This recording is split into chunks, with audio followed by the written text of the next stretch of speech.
This is Love Notes, daily devotions from Holy Trinity Lutheran Church. Grace and peace to you. We continue with John Chrysostom's reflections on love in the love chapter, 1 Corinthians 13. Today, Chrysostom reminds us that love never ends. Doesn't get exhausted, doesn't get tired. Love never ends.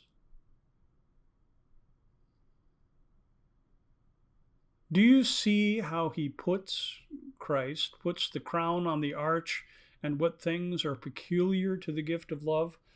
For that which is true does not fail. True things don't give out. You can think about it in mechanical ways. A really true motor on my Honda doesn't give out. Well, eventually it will, but not very often. Only if it's untrue does it give out before its warranty is up. Real love cannot be severed and is not dissolved by endurance. In other words, love never ends. It puts up with everything, Chrysostom says, since come what may, he who loves can never hate. If you love, you can't hate. Those two things don't go together. And so when we hear the hate speech of this world, when we hear people accused, pushed to the margins, accused of all kinds of terrible things, we know that love is not in operation, and the loveless have the floor. Come what may, Chrysostom says, he who loves can never hate.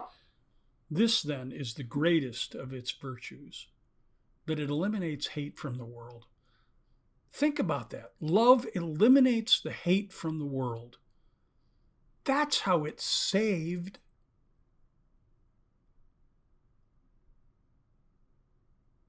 So consider for yourselves, do you ever turn away from your brother to avoid him because he is ungodly?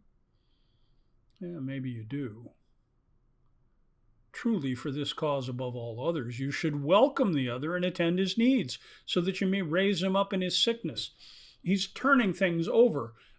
In our age, with especially fundamentalism and all kinds of other ideas of faith that ridicule and judge other people, we say, oh, well, I'm sorry, you can't be part of the club. You're ungodly. You have to be thrown out into the outer darkness, which isn't our job to judge.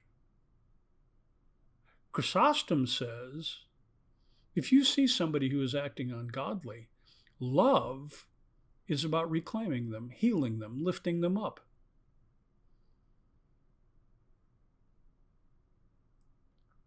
If he proves to be incurably sick, you have still been called to do your part. And here's an example that may set some people's teeth on edge. Judas, who betrayed Jesus, was incurably diseased, and yet God did not stop attending to him. In this same way, you shouldn't grow weary. Chrysostom firmly believes, as do I, and anybody who reads the scriptures carefully, that Judas, even though he betrayed God and gave him up for crucifixion, was still beloved of God, and forgiveness was his to own. In this same way, you should never grow weary of loving Judas. There are countless stories in the scriptures that show us this particular principle. There's the story of King David, who in his older age, when his children become all grown up, Absalom, one of them, plots to overthrow his father. And he does all sorts of terrible things in order to get David off the throne so he can usurp him. David refuses to punish him. David continually loves him.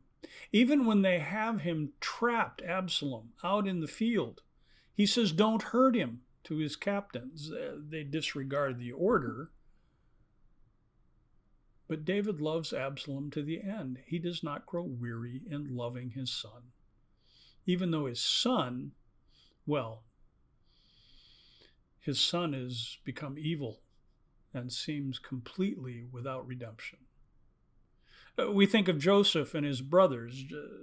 His brothers threw him in a well, left him for dead, sold him to slave traders, let him go down into Egypt and languish there.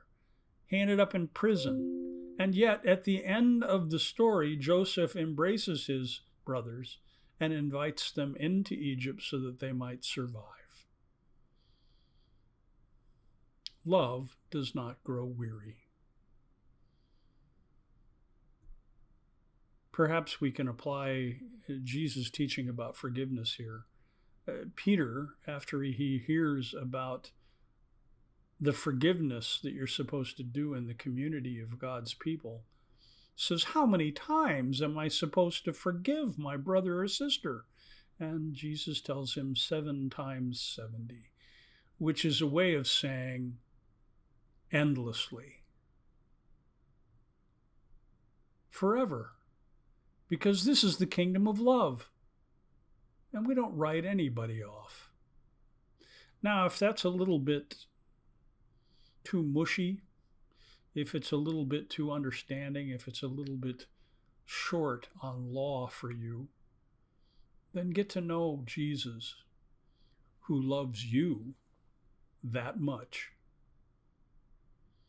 Amen.